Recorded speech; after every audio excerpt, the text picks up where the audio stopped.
आदमी की त्वचा प्रकाश से भी तेज गति से धीरे धीरे गायब हो रही थी और वह धीरे धीरे पारदर्शी होने लगा और जल्द ही उसका दृढ़ सुआ का पेट दिखाई देने लगा। 2.5 मिनट के बाद आदमी के अंग गायब होने लगे और जल्द ही वह चलता फिरता कंकाल बन गया। जैसे ही शोधकर्ता स्तब्ध हुआ, उसने देखा कि उसका कंकाल धीरे धीरे और तेजी से गायब होने लगा और अंततः वह आदमी पूरी तरह से एक अदृश्य आदमी में बदल गया जो नग्न आंखों के लिए अदृश्य था। ये देखकर कि अदृश्यता औषधि सफलतापूर्वक विकसित हो गई है, वैज्ञानिक उत्साहित थे, लेकिन उन्हें नहीं पता था कि खतरा आने वाला था। जियाओमी इस समय सो रही थी, लेकिन अचानक उसे अपने सीने में ठंडक महसूस हुई। सपने से जागने के बाद वह जल्दी से मॉनिटर की जांच करने गई, लेकिन उसे कुछ भी असामान्य नहीं मिला। दूसरी ओर एकुई को भी लगा कि कुछ गड़बड़ है, इसलिए उसने जल्दी से मुफ्त थर्मल इमेजिंग चश्मा पहन लिया। जब उसे पता चला कि उसके आसपास सब कुछ सुरक्षित है, तो वह शौचालय पर बैठकर निश्चिंत होकर शौच कर सकी। इस समय हर कोई अच्छी तरह से जानता था कि जांग कुन को कुछ अकल्पनीय करने से रोकने के लिए चर्चा के बाद उन्होंने अंततः उसे उसकी वयस्क उपस्थिति में बहाल करने का फैसला किया। अदृश्यता मारक को धमनी में इंजेक्ट किया गया और जांग कुन धीरे धीरे अपने मानव रूप में वापस आ गया, लेकिन अंत में उसने पाया कि अदृश्यता मारक पूरी तरह से बेकार था। कई ऑपरेशनों के बाद भी वह अपनी मूल शक्ल में वापस नहीं आ सका। ये देखकर कि प्रयोग विफल हो गया था, वे जांग कुन के लिए केवल सीमित त्वचा ही तैयार कर सके। क्योंकि वह लंबे समय से प्रयोगशाला में बंद था, जांग कुन का पहले से ही बेचैन दिल और भी बेचैन हो गया। इसलिए जब वैज्ञानिक काम से छुट्टी लेकर घर चले गए तो वह चुपके से अपने देवी जंगल में वापस चला गया। लेकिन इस समय एकुई कपड़े बदलने वाली थी, लेकिन लू चेंग ने सबसे महत्वपूर्ण क्षण के बारे में सोचा। पर्दे बेरहमी से खींचे गए थे, लेकिन इस क्षण ने ज़ैंग बियाओ को एक साहसिक विचार दिया। जल्द ही जांग कुन ने अपने शरीर से ट्रांसमिशन त्वचा हटा दी और वह पूरी तरह से अदृश्य हो गया। फिर वह एकुई के घर आया और दरवाजे की घंटी बजाई, लेकिन एकुई, जो अभी अभी नहाकर आया था, ने दरवाजे के बाहर झांक कर देखा तो पाया कि बाहर कोई नहीं था। लेकिन जब वह अपने कमरे में वापस जाने वाला था तो दरवाजे की घंटी फिर बजी। इस समय एकुई ने सीधे दरवाजा खोला और जांग कुन ने एकुई के शयन कक्ष में जाने का अवसर लिया, लेकिन वह इस बात से बिल्कुल भी अनजान था। एकुई, जो इस समय अपना मेकअप हटा रही थी, ने अचानक देखा कि दर्पण अपने आप पलट गया। महिला को एहसास हुआ कि कुछ गड़बड़ है, इसलिए वह जल्दी से उठकर पीछे हट गई, लेकिन तब तक बहुत देर हो चुकी थी। थोड़ी देर बाद जांग बियाओ ने एकुई को बिस्तर पर लिटा दिया। उसी समय शोध संस्थान की जियाओमी को पता चला कि जांग कुन वास्तव में भाग गया था। जल्द ही वह जांग कुन के घर पहुंची, लेकिन जब वह अंदर गई तो उसे जमीन पर केवल ट्रांसमिशन स्किन ही मिली। जियाओमी के प्रयोगशाला में लौटने के बाद सभी लोग इस बात पर चर्चा करने लगे कि क्या ये बात अपने वरिष्ठों को बताई जाए, लेकिन उन्हें उम्मीद नहीं थी कि जांग कुन ने उनकी योजना पहले ही बहुत स्पष्ट रूप से सुन ली थी। फिर जांग कुन जियाओमी का पीछा करते हुए अपने वरिष्ठ के घर चला गया।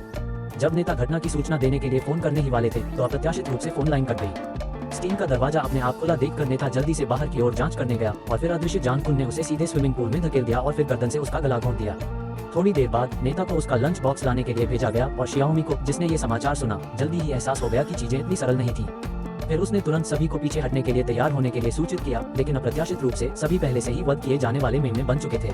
पता चला कि बाहर निकलने के लिए इस्तेमाल की जाने वाली एकमात्र लिफ्ट को जांग कुन ने पहले ही नष्ट कर दिया था और सभी टेलीफोन लाइनें भी जांग कुन ने काट दी थीं। इस विकट स्थिति को देखते हुए सभी ने मिलकर हथियार खोजने का निर्णय लिया। हालांकि जब ही मई थर्मल इमेजिंग लेने के लिए वापस गई तो जैसे ही वह दरवाजे से बाहर निकलने वाली थी, उसे अदृश्य आदमी ने अप्रत्याशित रूप से उत्तर पश्चिम की ओर भेज दिया। कुछ ही देर बाद उसके साथियों ने हेई मेई को कोठरी में पाया, लेकिन अप्रत्याशित रूप से हेई मेई को पहले ही उसका लंच बॉक्स मिल चुका था। इस समय सभी को जांग कुन का इरादा समझ में आ गया और फिर वे अपने साथ ट्रैंक्विलाइजर बंदूकें लेकर जांग कुन को खोजने के लिए तैयार हो गए। गोरी महिला निगरानी कक्ष में वास्तविक समय में जांग कुन के स्थान का निरीक्षण कर रही थी, लेकिन जब वे उनके द्वारा बताए गए स्थान के आधार पर जांग कुन को पकड़ने गए तो वे अप्रत्याशित रूप से मानचित्र से गायब हो गए। अगले ही पल दशान का पूरा शरीर हवा में लटक गया।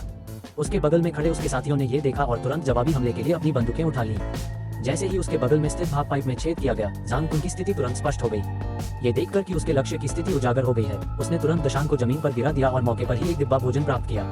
जल्द ही जांग कुन ने एक अन्य साथी को भी जमीन पर गिरा दिया। इस समय जांग कुन पहले से ही गोरी महिला के सामने आ चुका था, लेकिन महिला अचानक आगे बढ़ी और जांग कुन की लोहे की मुट्ठी से मारा गया। तभी ऊपर बैठी गोरी महिला ने अपने मुंह से खून की थैली को काटा और सीधे जांग कुन पर फेंक दिया। जल्द ही उनके सामने एक आकृति प्रकट हुई, लेकिन अप्रत्याशित रूप से यह जांग कुन था जिसने सीधे गोरी लड़की की बंदूक छीन ली, उसे मौके पर ही गोली मार दी और उसे उत्तर पश्चिम की ओर भेज दिया। अंततः जांग कुन ने कई लोगों को उत्तर पश्चिम में भेजकर शियाओमी और एक अन्य व्यक्ति को सीधे फ्रीजर में बंद कर दिया। सब कुछ हो जाने के बाद जांग कुन ने फिर से रबर सूट पहना, फिर समयबद्ध परमाणु बम को सक्रिय किया, जिसका उद्देश्य यहाँ सब कुछ नष्ट करना था। दूसरी तरफ जियाओमी ने एक लोहे की पाइप का उपयोग करके एक चुंबक बनाया और जल्दी से अपना गुदा खोल दिया। लेकिन जब जांग कुन एकल व्यक्ति लिफ्ट में जाने वाला था तो जियाओमी, जो बच गई थी, ने सीधे एक फ्लेमेथ्रोवर का इस्तेमाल करके उग्र आग का छिड़काव किया और जांग कुन को जलाकर मार डालने की कोशिश की। लेकिन अप्रत्याशित बात यह थी कि इस समय जांग कुन अपने अदृश्य रूप में लौट आया था।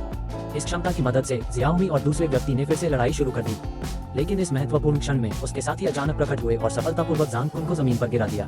फिर टीम के साथी जल्दी से जियाओमी को यहाँ से ले गए, लेकिन पाया कि परमाणु बम की उल्टी गिनती बंद नहीं की जा सकती थी। फिर वे दोनों तेजी से लिफ्ट के रास्ते ऊपर चढ़ गए, लेकिन अप्रत्याशित रूप से जांग कुन ने उसे फिर से पकड़ लिया। जैसे ही दोनों पक्ष एक दूसरे को खींच रहे थे, जियाओमी रोने लगी और उसने जांग कुन को नीचे गिरा दिया। जल्द ही नफरत की आग भड़क उठी।